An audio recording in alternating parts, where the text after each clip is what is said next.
How did we find our text? We found this beautiful text investigating. Each one chose a different book, but in the end, we chose the one we liked the most. And the book is The Wanderer of the North. I hope you enjoy it. The text is about a group of men and dogs who walk in the snow and go on sleds, and it talks about how they approach in the dark, go to a camp to rest. Once the dogs arrive, they respond with barking of joy. Then everyone rested in a courtyard, and the cabin, and then a man dressed in a red appeared. It was a policeman from Northwest. The dogs were thrown at him, and the owner of the dogs calmed down them with light blows with his whip. The man was called Malemute, and they became friends. And they talked and they told jokes and talked about how difficult it was to live in the Northwest. The next morning, they say goodbye to Malemute.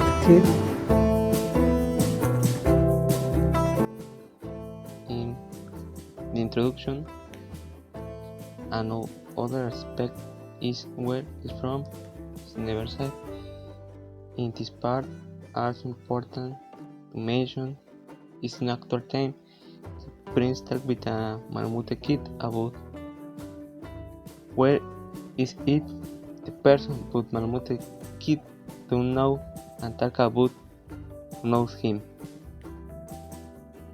The gods remembered how they created Axel Gunderson and never spoke of Luke without mentioning his name.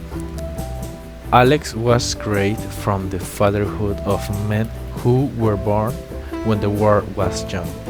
Many glances at the Indian named Ulysses. Prince saw the woman's eyes, her laughing eyes while reading the camp rules. Axel's wife, a woman whose name and fame had traveled hand in hand with her husband. It hadn't snowed for several days, and the sleds were sliding on their way to Yukon. The sleds stopped where the bands crossed the mouth of the Stuart River. Then a sea with great force passed by them, and with it took the snowshoes from the sled and the one from Axel's feet. Little by little, it began to sink along with his wife.